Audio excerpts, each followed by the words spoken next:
the Lord of our nations, the King of kings, through Jesus Christ our Lord. Amen. Together we say the Lord's Prayer. Our Father, who art in heaven, hallowed be thy name. Thy kingdom come. Thy will be done on earth as it is in heaven. Give us this day our daily bread, and forgive us our trespasses, as we forgive those who trespass against us. And lead us not into temptation, but deliver us from evil. For thine is the kingdom, the power, and the glory, forever and ever. Amen. May the grace of our Lord Jesus Christ and the fellowship of the Holy Ghost be with us all, now and forevermore. Amen.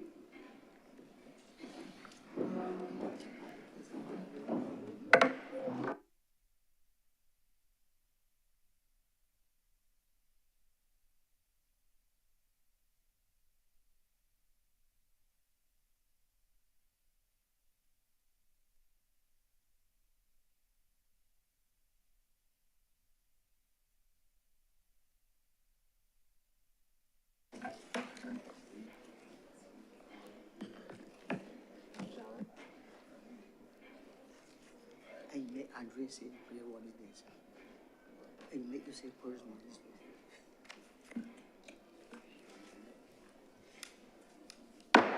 The Senate is in session.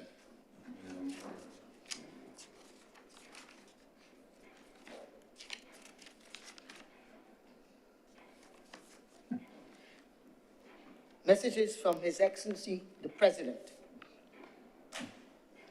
Announcements by Your Honor.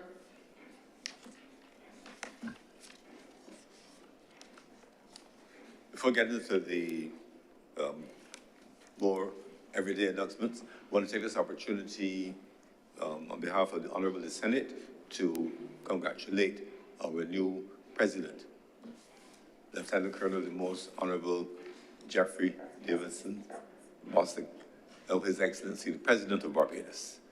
His ascension to the highest office in the land as our head of state is a matter of which we are justly proud. His record of service is exemplary, and we certainly look forward to that continuation of commitment to the development of this country from his new position as our head of state.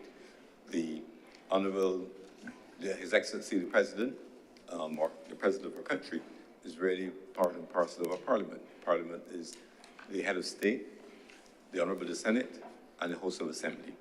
And we look forward in due course, then perhaps we will have the pleasure of having His Excellency deliver a state address from these hallowed halls, as is part and parcel of the tradition of that of a head of state. So congratulations. I take this opportunity as well, on behalf of the Honorable Senate, to extend our profound gratitude for the outstanding service rendered by Madam President, Her Excellency Dame Sandra Mason, who not only served for 8 years as our Governor General and did that with distinction, but had the honor of being our first president and served with distinction for 4 years. And before that, of course, a long record of service in the judiciary, in the wider public service, as well as in the international arena on behalf of this country. We, members of the Senate, had the wonderful opportunity to interact with Dame Sandra on many occasions, and as usual, she epitomized Barbadian grace, was also epitomizing Barbadian intellect, practicality, and commitment to the development of this country. I think we're all the better for Dame Sandra's service, especially being the first president, first head of state of native head of state of Barbados, and helping to define that role. I believe everyone will agree that Her Excellency has set a suitable bar for the role, and it's really for all successors in the future to match that high standard which has been set. So on behalf of the Honorable Senate, I say congratulations to our new head of state, and thank you for excellent service rendered to our outgoing head of state. By way of other announcements, We do have minutes of our meeting held on Wednesday, 29th October 2025 for confirmation. Senator Cummins. Mr. President, I'd like to move the confirmation of the minutes of our meeting held on Wednesday, October 29th, 2025. The question is that the minutes of our meeting held on 29th October 2025 be confirmed. Will those honorable senators in favor please say aye? Aye. Those against please say no. Since the ayes have it, those minutes are confirmed. In relation to our minutes of Wednesday, 19th of November 2025, to be deferred. Senator Cummins. Mr. President, I'd like to move the deferral of the minutes of our meeting held on Wednesday, the 19th of October, 2025. The question is that the minutes of our meeting held on November 19th, 2025 be deferred. Will those honorable senators in favor please say aye? Aye. Those against please say no. Since the ayes have it, those minutes are deferred. We have apologies for absence from Senator Roshana Trim and Senator Andrew Malilu, both of whom are overseas. We have indications of late arrival from Senator Canon Dr. John Rogers. By way of congratulations, in terms of our members here, I want to take this opportunity to congratulate our members of this chamber for recognition during the Independence Honors of this year. Senator, the Honorable Christopher Maynard, Order of the Republic, has been suitably recognized for his contribution to medicine, especially as one of Barbados' foremost ear, nose, and throat specialists, and as well as his philanthropic work, including, as noted in the record, his talk to his business, several bouts of pro bono work, also known as free work for suitable cases. Please do not bombard the Honorable Senator Maynard. This service is not free to senators. They can afford to pay. It's for those who are indeed. But in all seriousness, I have the honor of being in school with Senator Maynard, and he is as much the same now as he was then, in terms of his calmness, his manner, his affability, as well as his brilliance. I was in school with him then, but if he was at school during the term, I went into vacation in terms of the level of our intellect and ability. But in all seriousness, I want to congratulate Senator Maynard on justly deserved honor. Also honored as well in that Independence Awards, our dear Senator Lisa Cummins, Leader of Government Business in the Senate, for her outstanding work in relation to economic substance and the OECD tax matters, which was a list and a situation as critically important for our economy as were other lists and thresholds that we had to scale. And the team which was involved in that matter was recognized with the Gold Award of Achievement, and Senator Cummins, as leader of the team, was included in that. Congratulations to you, Senator Cummins. We know your appetite for hard work and your capacity to deliver, and we are thankful that your many sleepless nights and your hard-working days have put us in such a happy position as to have reformed the economy suitably. Also recognized in the Independence Awards was our own Reverend Wayne Curtin, our chaplain.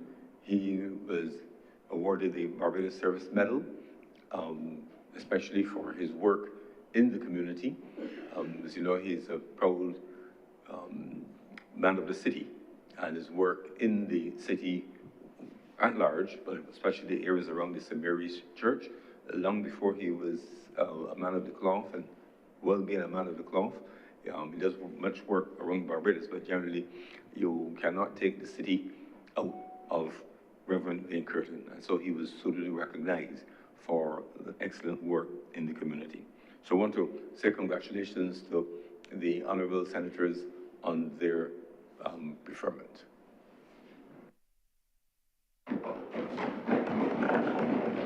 Senator Warren. Mr. President, I wish to join you in the congratulations. I'm doing it this way because obviously the leader of government business was one of those persons honored, so she cannot, I would take the opportunity to start the process in terms of congratulating those persons who were honored and include yourself, Mr. President,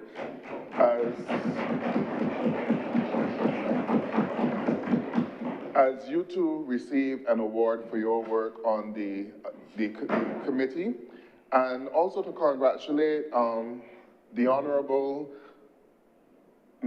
Senator Maynard for his being recognized for the outstanding work which he has done as a medical doctor, and he is definitely someone who is deserving of the award, the Order of the Republic of Barbados, and to all of those persons who were awarded, and also to join in congratulations to His Excellency the President Bostic.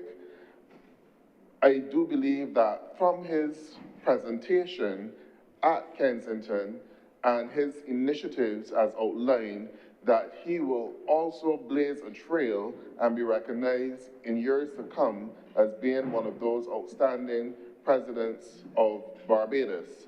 I believe that the Republic is off to a good start. We have had an excellent president in Dame Sandra Mason, the Most Honorable Dame Sandra Mason, who handled the office, and she basically, every single Barbadian is proud of her. Every single Barbadian looked up to her. Every single Barbadian felt pleased and honored to have her as the first president of the Republic. So she set the bar high, and I'm certain that every single president that will come after will look to achieve the same standards of which she have met, and to keep the elegance of Barbados and the office of the president at such a high and noble level. So as a republic, we are off to a good start. And from this chamber, we also have some shining stars in terms, those of honored here, the Honorable Senator Maynard, the leader of government business, Senator Cummins, you, Mr. President, the Most Honorable, and also our chaplain as well. So the decorations are slowly going around the table. So I just want to join in the congratulations to all those persons honored, and also to our former president and our new president. Thank you. Thank you very much, Senator Warren. Senator Kevin Boyce. Thank you for the recognition, Mr. President. I too join in rising to have it officially recorded on behalf of the, let's call it the independent caucuses under section 36.4. Sir, what struck me as particularly significant was the symbolic yet important interaction between the outgoing president and the incoming president. And I think that we as a Senate chamber and as a nation express our sincere gratitude for the job done by Dame Sandra. We express our sincere optimism and hope for the job to be done by the current president, Lieutenant Colonel Jeffrey Bostic, the Most Honorable. And it shows that even though we are new and nascent in the concept of republicanism, we are able to do things in a manner which assures the public that while there may be thoughts or skeptics, that we are determined to get it right. Now, symbolism only goes so far, and we will have opportunity to examine how it actually works. But I think it's clear that we're off to a proper start. In relation to the contributions and the awards made by the members of this chamber, it goes without saying that it is a thankless task, all those who serve in public office. despite what may be stated, it is hard, it is unrewarded. So personally, I would like to extend my congratulations to you, my congratulations to Senator Cummings, and my congratulations to Senator Maynard, as well as to our chaplain. It is a thankless task, politics, and these tokens of recognition go a small way into acknowledging the sacrifices made. Thank you, Mr. President. Thank you very much, Senator Watts. Senator Nichols. Mr. President, let me join from this government side in lending my voice to the congratulations to all those concerned. I start with no less a person than the President Emeritus, the Most Honorable Dame Sandra Mason, who served this country with distinction, with grace, and with love. She will be remembered for the manner in which she brought an urbaneness, despite her rural background, to the task at hand. Dignity was the hallmark of her expressions and how she carried herself, and Barbadians will long remember her tenure as a successful one. I want to say on behalf of the government side that we are very appreciative of the manner in which she has executed the work associated with that high office. And we wish her well in her future endeavors. She would always be treasured in our hearts.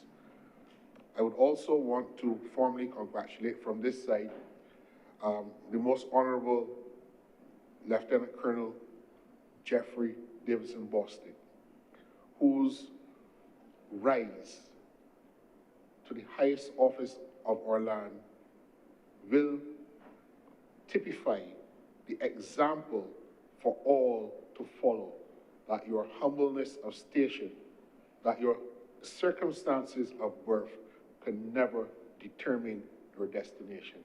He is, like his predecessor, the very best of what Barbados has to offer.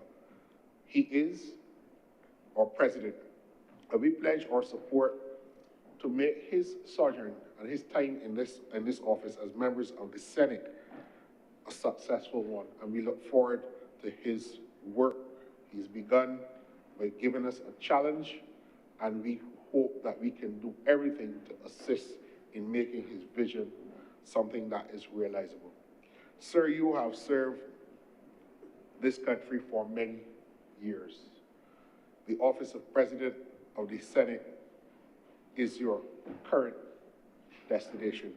But those of us who know you well will know that you serve in several offices in your profession, in your avocation, even in your pastime and your hobbies and other civic organizations to which you are a member. You do it with a level, sir, of commendable enthusiasm and energy. I'm in a number of these organizations with you, and I know that your night tonight will end in the wee hours of the morning, where you have other duties to execute on behalf of a large amount of people. And that too, again, tells us that your work in the task force and in representing the interests of government brought that continuity, because you served as a Minister of International Business in the previous administration, and your leadership and foresight has been given to the country yet again, and we are thankful for that. I'm happy that you have been recognized. To the leader of government business, my schoolmate, she continues to show us what hard work and dedication means. She leads from the front. Yes, she is a hard taskmaster. Yes, she is very attentive to details and really requires a high level of discipline and commitment from this parliamentary team in the Senate. I am happy that she has been formally recognized for her work and her leadership in that regard, and may her work in civic life and in public life in Barbados long continue. I have to say a word, Mr. President, to my own daughter, Mr. Christopher Maynard. And I can tell you that I am a recipient of his benevolence.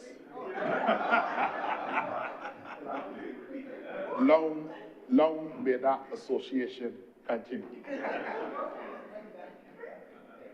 I always take the tenor and tone of our debates from his attitude and his posture, and certainly his insightful analyses and contributions to our debates have flourished the contribution that the nation has been presented with. Congratulations to you, my brother, my friend, colleague, on your preferment, and it is an acknowledgement of the country of your service. To our chaplain, who is not here today, I want to thank him first for giving me the opportunity to say the prayers on his behalf, but nevertheless, his work in the city communities in Barbados and as service at the St. John the Baptist Church, which was acknowledged as part of the reason why he received the National Independence Awards, but his service there too is well known, and I want to congratulate our chaplain on his preferment. Thank you, Mr. President. Thank you very much, Senator Nichols.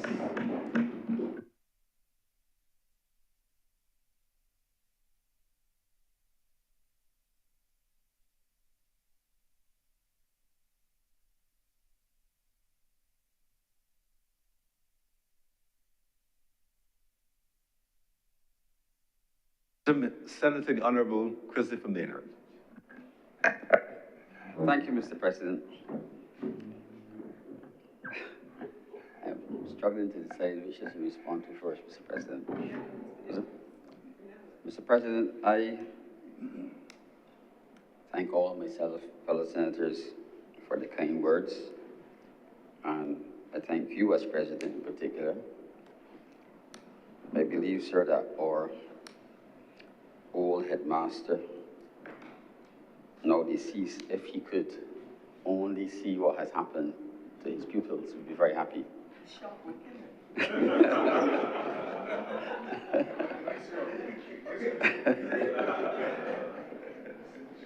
He would be very happy. Mr. President, I received my award on behalf of course, of myself, but also on behalf of my family who've tolerated me for all the time, and my friends, and my colleagues. But more importantly, I believe my teachers. And there are some of our teachers that are still alive, and I'm sure that they were very happy to see, first of all, you, and then myself receive honors. I thank you. Thank you very much, Senator Maynard.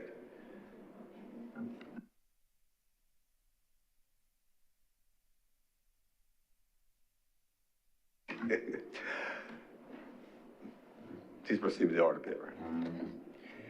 Presentation of petitions, presentation of papers, reports from select committees, questions to ministers, request for leave to move the adjournment of the Senate on matters of urgent public importance, statements by ministers or parliamentary secretaries, personal explanations, motions relating to the business or sitting of the Senate and moved by a minister, introduction of bills, public business. Public business is now the order of the day.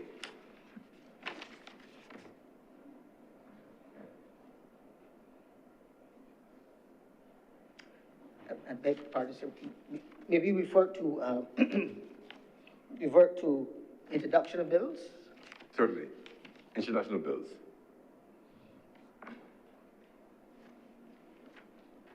Order, move the first reading of orders number 10 and 11.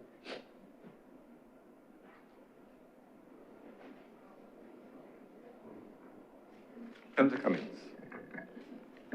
Mr. President, I beg to move that the following bills be read a first time. I beg to move the first reading of the Constitution Amendment Bill of 2025 and the first reading of the Parliament Miscellaneous Provisions Bill of 2025. The question is, that those bills, the Constitution Amendment Bill 2025, the Parliament Miscellaneous Provisions Bill 2025, be read a first time. Will those honorable members in favor, please say aye. Those against, please say no. I think the ayes have it. Those bills are accordingly read a third time. That's first time, sorry. Sure. Public business. Order is number 7, sir. Order number 7, naming the Honorable Leader of the Senate to move the second reading of the Tourism Accommodation Bill 2025. Senator Cummings. Mr. President, this bill has already been debated and passed in the other place, and we have heard subsequent to that a number of associations, including those with responsibility for the Airbnb sector, shared accommodation sector specifically, and those even in the villa segment, including some of those who sit in this honorable chamber, Mr. President. And so in treating to this particular matter, we have had a number of consultations being led by the Honorable Minister of Tourism, who sits in the other place, and those consultations continue at the level of the ministry. That notwithstanding, however, Mr. President, in the interest of allowing for there to be a formal engagement to allow for comments to come in officially, having passed the other place, this bill is to be committed, therefore, Mr. President, to the Standing Committee on Economic and Productive Sectors for further consultations and to invite for public consultation. And I beg to move that this bill is sent to the committee at this stage.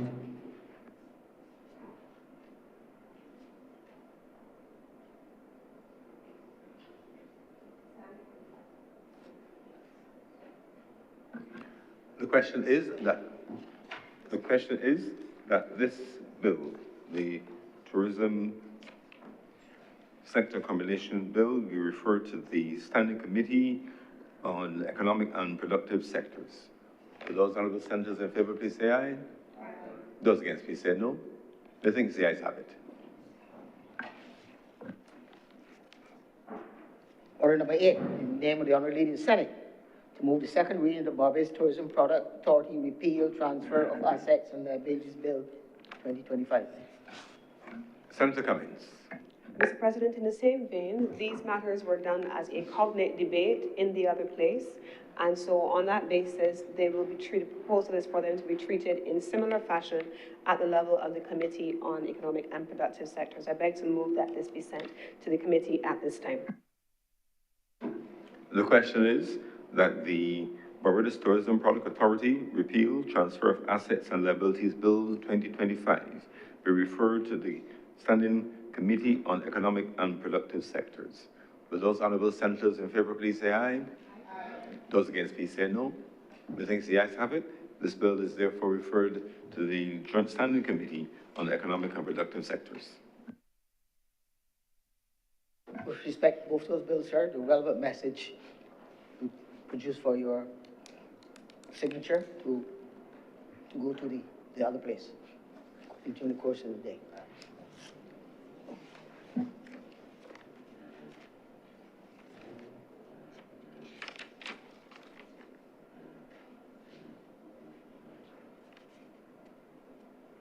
Order number 4, sir. Name of the Honorable Leader of the Senate to move the passing of a resolution that Parliament of Barbados take note of the 2023 to 2028 National Policy on Aging. Senator Cummings. Thank you very much, Mr. President. Mr. President, as I rise properly now for the first time to give a speech presentation, I too want to join my colleagues in offering congratulations to our new president and our new president emeritus. Our new president emeritus was our very first president, as was said by one of our other members, and served Barbados with grace and distinction. Pardon? And so now, as she takes on a new emerita, I'm being told that that is the correct term, and so all of us will remember it going forward. And so, thank you very much.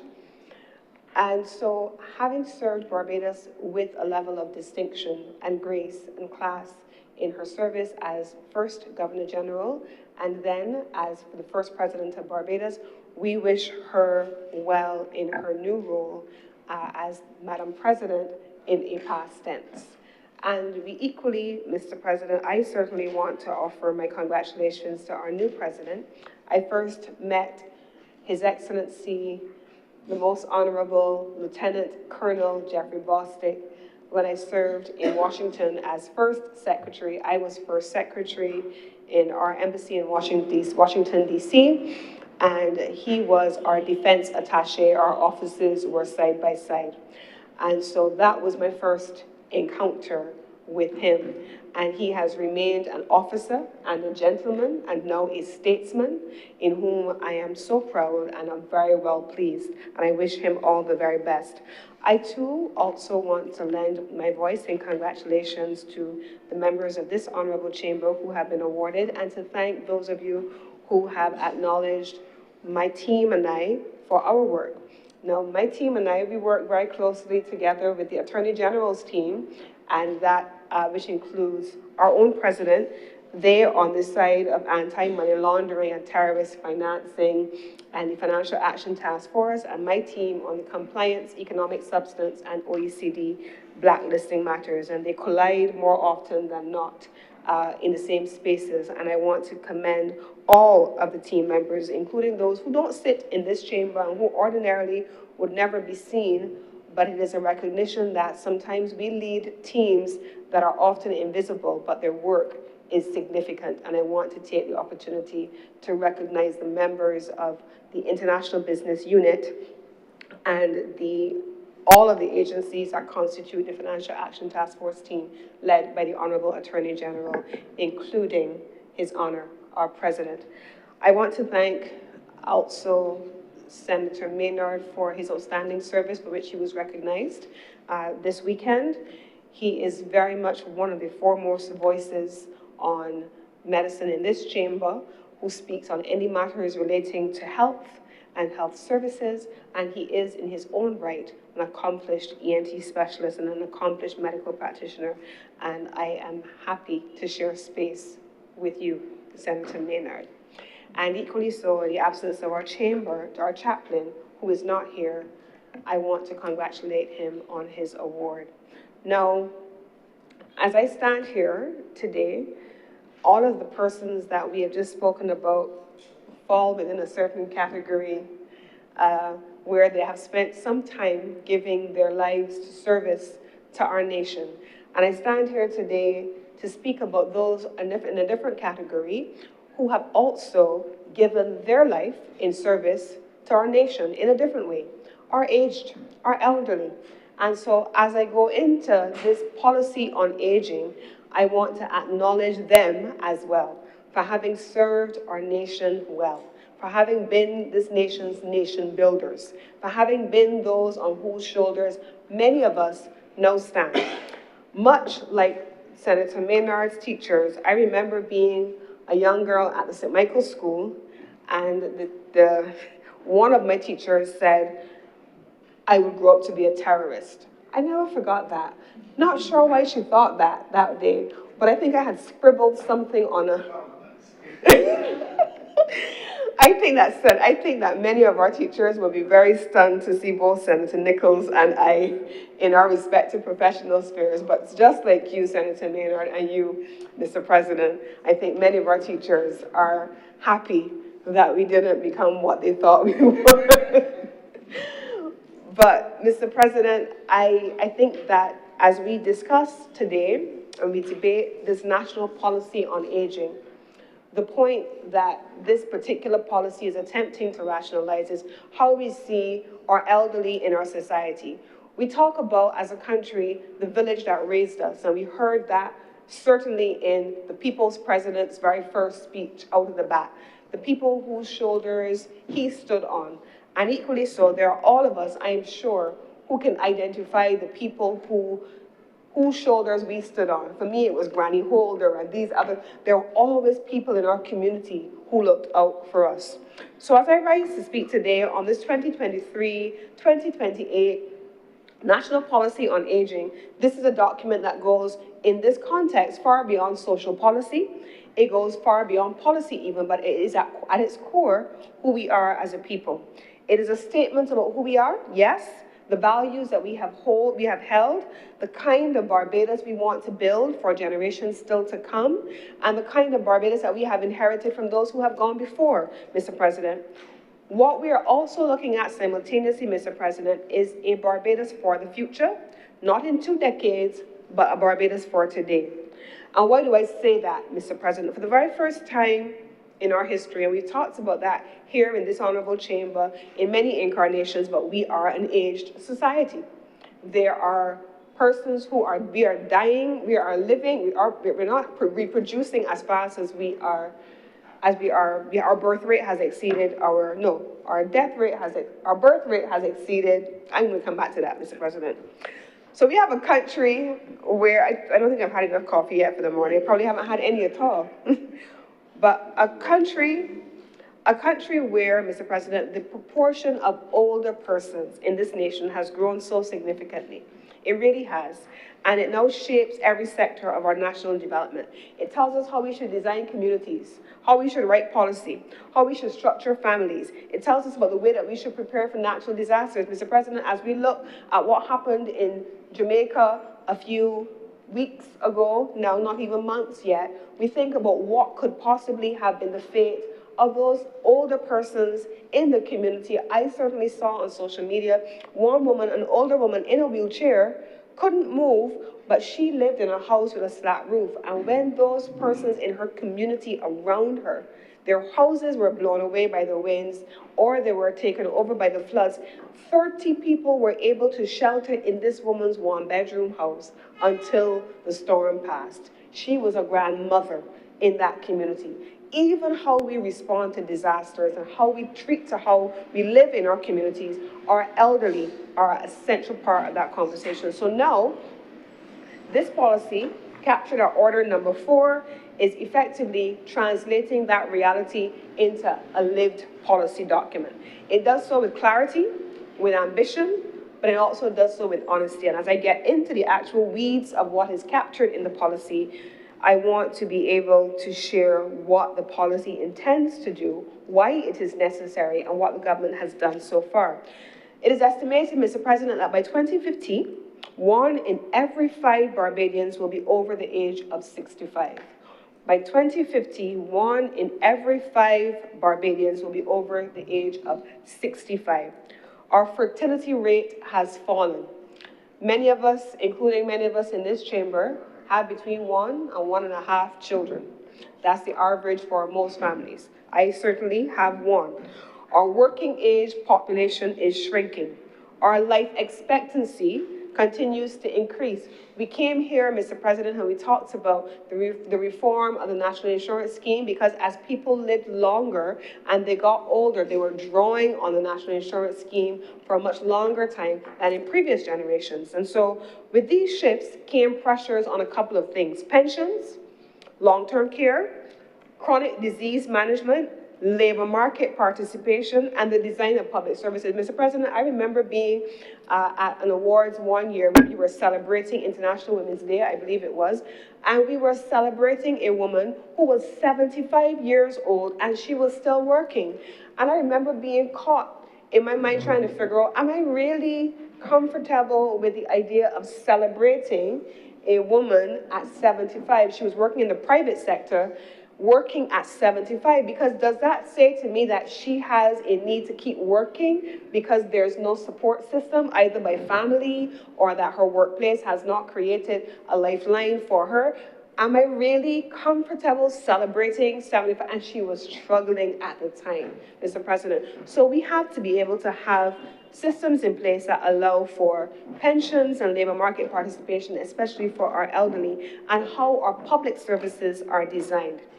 So we can see the evidence of aging, the fact that Barbadians are living longer, healthier lives. The challenge for us is how to translate that into policy and into planning. So in the first instance, Mr. President, we have a population policy. This government took the question of population into full account in the first term of its office, and it began the heavy lifting of developing a population policy. A couple of things that the population policy found: a shrinking labor pool, increased old age dependency, greater strain on social protection systems, and the need for policy innovation to maintain economic vitality. The policy on aging then directly responds to the findings of the population policy because government is joined up. Government can't be developing policies on one hand here, on one hand there, but they're not talking to each other. So coherent implementation is a key feature of government policy. And so the population policy found expression in the aging policy. And the first thing that the policy on aging did to respond to this reality is to identify what kinds of operational frameworks needed to be put in place to respond to this operational shift. It identified that longer life expectancy meant that more years of chronic disease management was needed. More years of mobility support was needed, that there was a greater need for long-term care, that there was a greater responsibility on families and the state to plan for older adulthood. Equally, in the population policy, they called for talent retention, skilled migration, diaspora engagement, workforce renewal, and support for older migrants within the care system. So the aging policy then attempted to make sure that there were correlations. And what did it do? It supported the national population goals by doing a few things: encouraging older person participation within parameters, of course, in the labor market, reducing dependency through active aging, protecting the rights of seniors and the welfare of seniors, strengthening systems that will support today's youth when they themselves grow old, and I'll come back to that in a little bit, but also the question of creating intergenerational cohesion. By aligning, Mr. President, our aging policy with our population policy, we're preparing Barbados not just to survive the demographic shifting that we're experiencing, but to be able to thrive and to have our people thrive in spite of it. So what did this population policy then, not this aging policy, then translate into? There are 8 thematic pillars that are captured in this document seen at order number 4.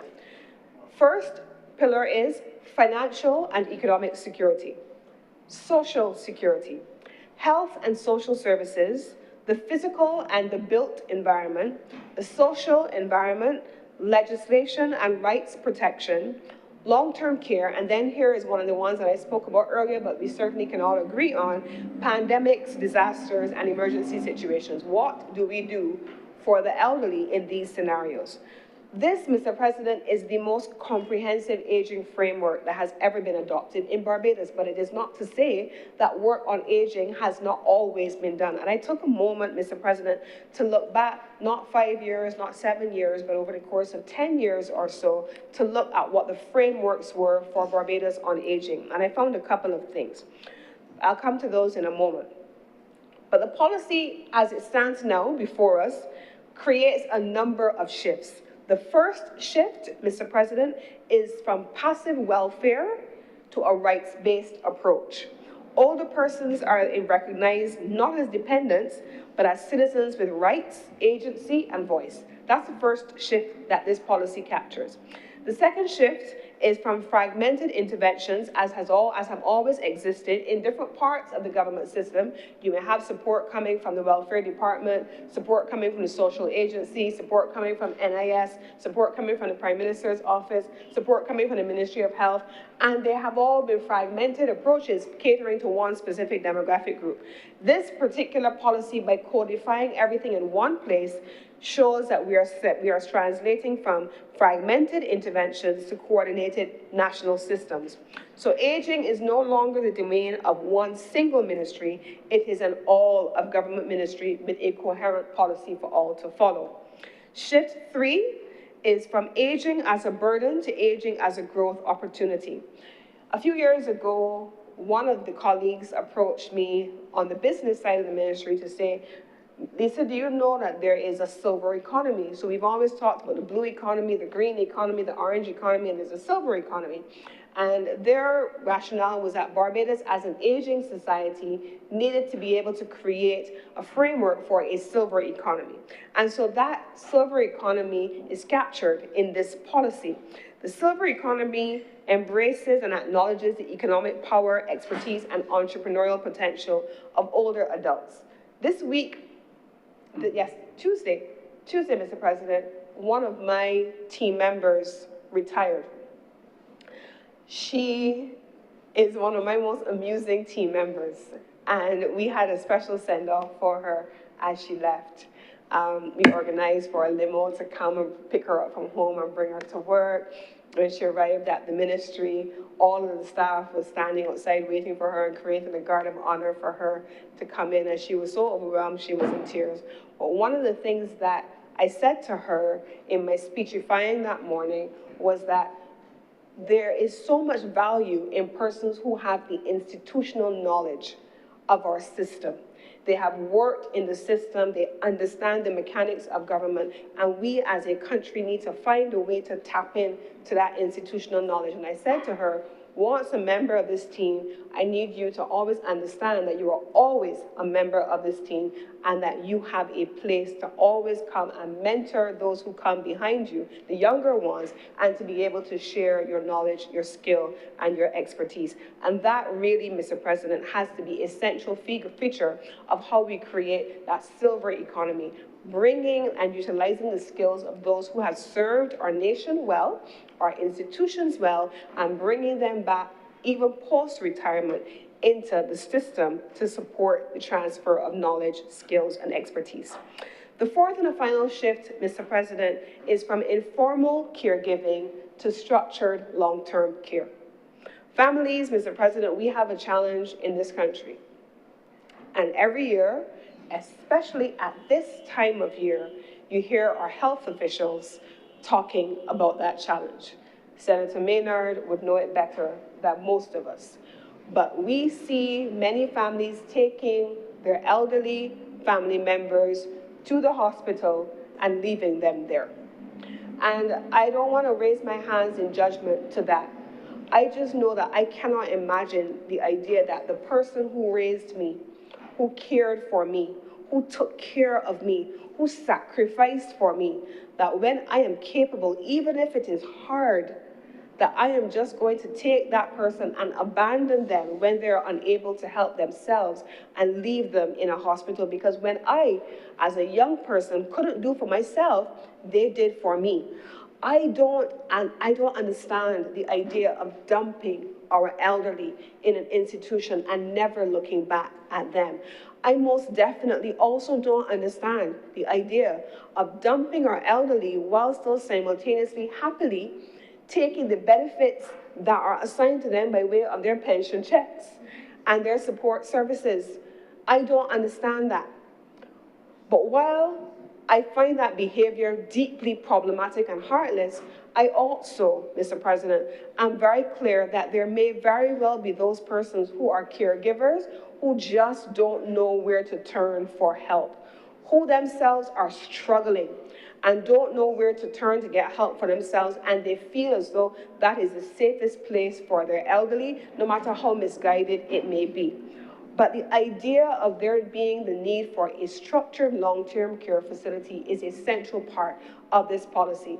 That, Mr. President, is why when we drive down the highway and we get to the Hubblesville roundabout, just there at Waterford, you see a brand new spanking building yet to be opened as a brand new geriatric hospital, a new state-of-the-art geriatric hospital. Is that an invitation for us to dump our family members in care? No, but it is a structured approach to long-term care as is captured in this shift in this policy on aging, where our elderly can be provided for and cared for in dignity with a structured format around it. And so this policy aligns us with that global best practice and positions Barbados to manage the demographic and the social shifts that we are experiencing in caring for our elderly.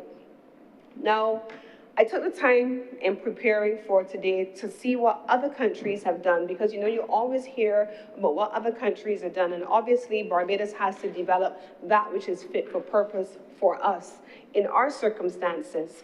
And so in the case of some of the countries that I've seen, other countries equally grappling with the question of an aging population have taken a number of steps. Like us, Japan, a developed economy with $1 trillion economy, they have developed a national long-term care insurance system. In Germany, they have made long-term care a formal pillar of their social security infrastructure. In Singapore, they redesigned communities under their successful aging plan. In Costa Rica, closer to home, they invested in a community-based care network funded partly through earmarked taxation. And in Canada, just up to the north, they strengthened elder rights protections and aged elderly cities as national priorities. So different countries took different approaches based on their way forward. Barbados now is in the process of devising what that structured care looks like. Equally, Mr. President, under the Ministry of Health, I've spoken about the geriatric hospital already in Waterford, but we've seen the Ministry of People Empowerment and Elder Affairs speak about breaking ground at Stirling in St. Philip in the east of the island for there to be a dedicated facility equally for long-term care for the elderly. And so there are facilities that are expected to be rolled out across the country under the Ministry with Responsibility for People Empowerment, alongside those that have been already developed by the Ministry with Responsibility for Health, to have that structured approach to long-term care. And perhaps equally so, there's already a growing number of private long-term care facilities, and we expect that even more of that will evolve as our communities continue to age. Now, across the Caribbean, a little closer to home, we have Jamaica. Jamaica modernized its national policy for senior citizens and aligned it with its vision for 2030. Trinidad and Tobago established a division for aging and oversight for residential care. Anguilla developed our national residential care standards so that from place to place, from residential care facility to residential care facility, there were standards of service that needed to be met. So, Mr. President, Barbados' policy effectively reflects what we have seen in both the regional and the international frameworks, where several areas across the silver economy, including emergency preparedness, but also, Mr. President, in the long-term care, that Barbados is, in fact, not just keeping pace in this space, but we are leading in some instances. Now, over the last 10 years, and I did say that I was going to come back to that, so I'm there now. This is a policy that builds on what Barbados has done over the course of about 10 years. And I only had the time to go back 10 years, Mr. President, but if I had more time, I probably would have gone even further back. But over the course of 10 years, Barbados has maintained a home health program. We know what that program looks like. We have expanded that in recent years. During the pandemic and then after the pandemic, it was expanded and further professionalized. Currently, we have 600 home health workers that have recently been trained to upgrade the service quality to our elderly across our communities. Equally, Mr. President, they have built the alternative care of the elderly program, and government now subsidizes the care for older persons in private residential facilities, and the plans, as I mentioned before, are underway for model residential and respite facilities, and at the community level, expanding community long-term care. Mr. President, I don't know the last day I went into a post office. I have not gone into the post office in eons, Mr. President, but trust and believe that many days around the time of pensions, you can pass by any post office in this country and you will see the long lines of persons who are gathered there. You had better believe that they're not there for the purpose of cashing the pension check, even though they're there for that purpose. They're there for community. They're there because that's what they've always been doing, and that's where they get out of their house, besides church and going to church on Sundays or Saturdays, as the case may be, and interacting with their community. their social activity guaranteed, one of them is going to the post office to cash that pension check so that they can see the same people who they've seen for a long period of time. That's why many of them go to do that, and they have resisted the other alternatives that may apparently, for those of us who are younger, make life easier. But that's part of the community agenda, and it's important that we give our seniors the ability to have that community immersion. We've heard from the minister in the other place about the work being done with the Barbados Association of Retired Persons, and I want to commend them for continuing to innovate. We've also heard about the work being done in partnership with the Seroptimus International, Seroptimus particularly in the seniors village that they have been building, and that work is continuing. So community matters, Mr. President. Then we've seen the National Senior Games and the network of seniors recreational activity centers across the country to promote wellness, activity, and social connection. These are all critical and core components of active aging. Protecting rights and preparing legislation. Now, this is the draft policy. The policy is to be accompanied by legislation that implements the shifts and the pillars that are captured in this policy, Mr. President. I am told that the draft bill is with the Office of the Chief Parliamentary Counsel and will come to this honorable chamber in due course. But draft elder protection legislation is currently under development and in an advanced state of readiness. We have maintained free bus fares and continue to have the intention of, at all times, providing for that for our seniors. The Tap and Go free bus program for persons over 65 years of age allows for enhanced independence, mobility, and access to essential services. Strengthening the evidence and governance-based frameworks, the government has relaunched the National Committee on Aging and recently held a national conversation on aging and conducted a situational assessment on elder services. These efforts then in turn informed the policy and will continue to inform the policies as we evolve. So, Mr. President, I then want to bring attention to a difficult subject. We've spoken about the policy shifts. We've spoken about what other countries are doing. We've spoken about the importance of long-term care. We've spoken about the legislative reforms that are coming. We've spoken about the pillars on which the policy is built, Mr. President. But there is another reality that goes even further beyond us dumping our elderly in the Queen Elizabeth Hospital. It is elder abuse. Elder abuse. This is something that I don't think that anybody in this honorable chamber takes lightly.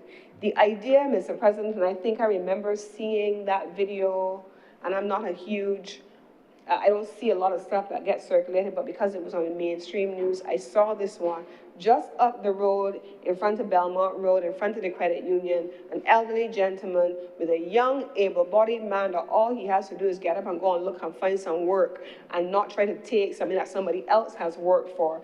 And in this case, worse yet, an elder who had just come from the ATM at the credit union and taking this older man's things, what did not belong to him. But unfortunately, Mr. President, we're seeing more of that. We're seeing too much of that. We're seeing older persons having their jewelry that they've had for however long snatched from them, their bags and their purses snatched from them. These are problems, Mr. President, that we cannot ignore. And so the strengthened protections that are expected to come will include updated legislation, better enforcement, clearer reporting channels, the regulation of long-term care, because sometimes, and I've seen a case where, Mr. President, you have relatives who come, they have an older relative who is experiencing early onset Alzheimer's or early onset dementia. They get power of attorney signed over to them, and before you know it, their dependents, their children are cut out of their lives, taken to long-term care facilities, no access by their children and their loved ones, and some relative has just come in and taken over this person's life simply because they're suffering from Alzheimer's and dementia, and they're not necessarily in their clear state of mind. That also, Mr. President, is elder abuse. We also have been speaking about emotional and practical care for caregivers, and when I spoke about that category of person who may not know where to go for help and may really be struggling, The idea, Mr. President, that there are persons who care for their loved ones. I have seen people say to me, I've heard people say to me, caring for my father or my mother who has Alzheimer's or dementia in particular, who does not even remember from day to day who I am, is one of the most painful experiences of my life. We must never forget that caregivers in many instances need support too. And this policy prioritizes the importance of looking after caregivers so that in the provision of support to their elder members of their families, they too are given support.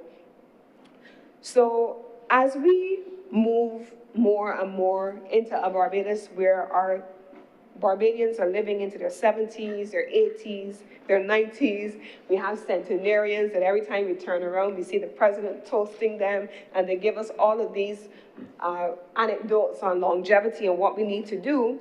This policy recognizes what needs to happen for them. The policy recognizes the importance of strengthening community geriatric services, providing home and respite care, expanding the preventative health care systems, training for professionals in gerontology, and the integration of the social and healthcare systems. And then, Mr. President, in the built infrastructure, it has a dedicated section also on that.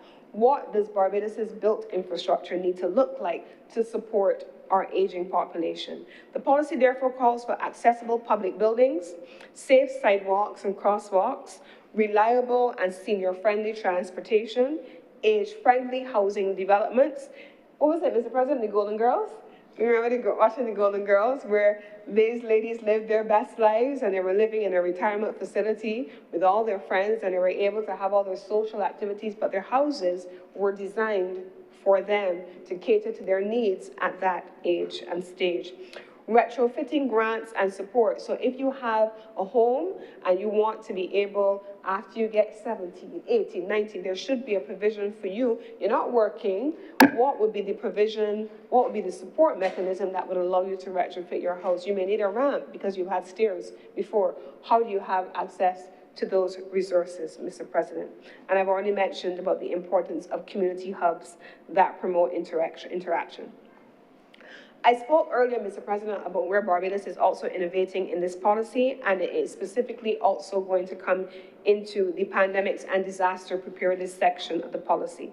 The policy integrates older persons into disaster planning through about 4 specific areas. 1, special evacuation protocols. It takes longer to move older persons than it may take someone who can run quickly and make all of the arrangements on their own, but you may need to start evacuating older persons first. The policy allows for that. It allows for provisions for access to medication. You can't have, and I've seen even in Jamaica, persons calling for medication, people who are struggling because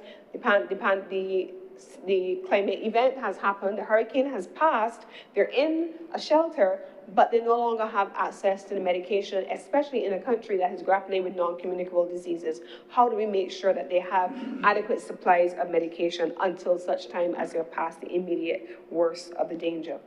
Identification of isolated seniors. Where do we find the people in our communities? Do we know the people in our communities who live alone, whose children are overseas, whose children come and visit, but they don't have anybody here with them on a day-to-day basis, except maybe the sister from the church who comes and visits with the shut-ins group? How do we identify those isolated seniors? That is captured in the policy, and then to have a community-based emergency response.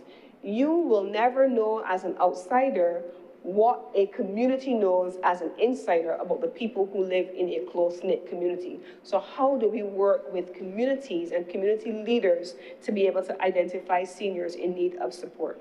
This is critical, Mr. President. This is critical for a country and for a region that is prone to natural disasters.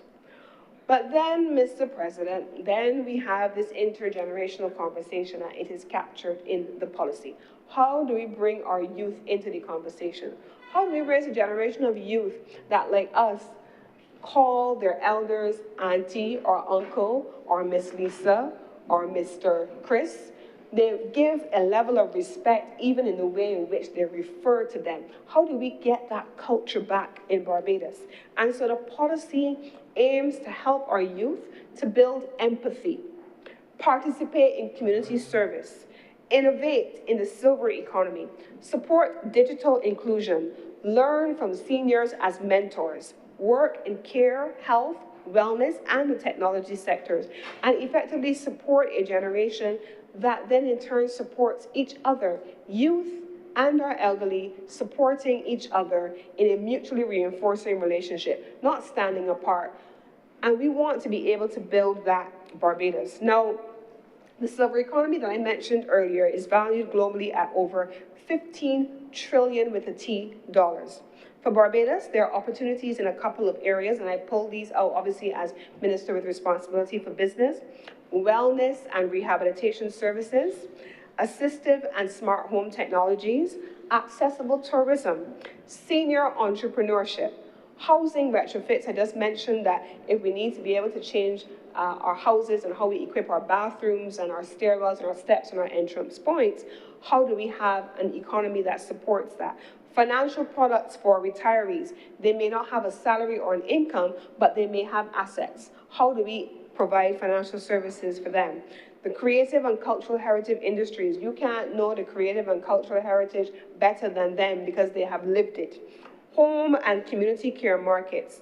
Other persons, Mr. President, we are seeing representing economic potential, not for theft, not for plundering, not for elder abuse, Mr. President, and not to be seen as an economic burden, but really to build a silver economy that includes them.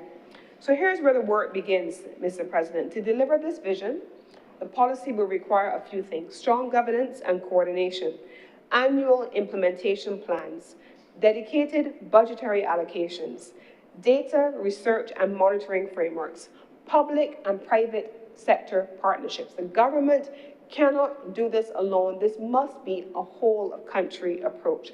Legislative follow-through, national awareness, and cultural change, and this honorable chamber, as we bring different pieces of legislation and as we address different policies overall, and as we head into the budgets and the estimates of expenditure for 2026, this chamber has a critical role to play in overseeing this change. So ultimately, Mr. President, this policy is about what kind of society we choose to be.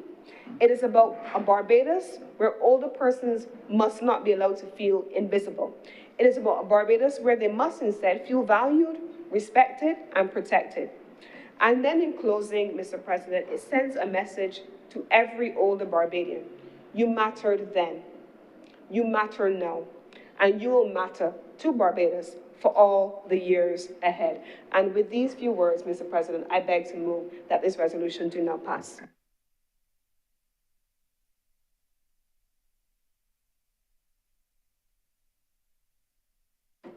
Any other speakers at this time?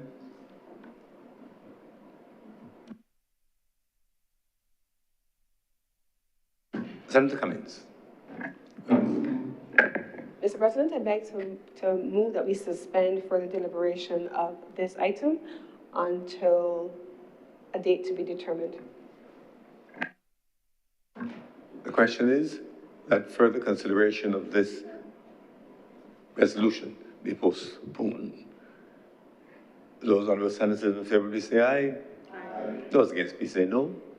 I think the ayes have it. We will therefore return to this at a date to be chosen by the leader of government business. Further consideration is therefore postponed.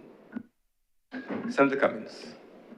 Mr. President, I beg to move that, having come to the end of government's business for today, that this sitting be adjourned.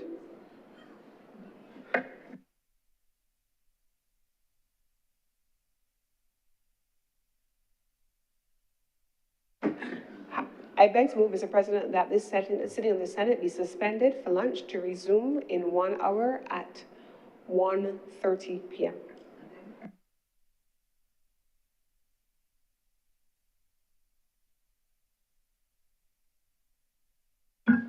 The question is that this sitting of the Senate be suspended until 1:30 p.m. today. Will those honorable senators in favor please say aye? Those against please say no. Thanks, the ayes have it. The Senate is suspended until 1:30 p.m. today.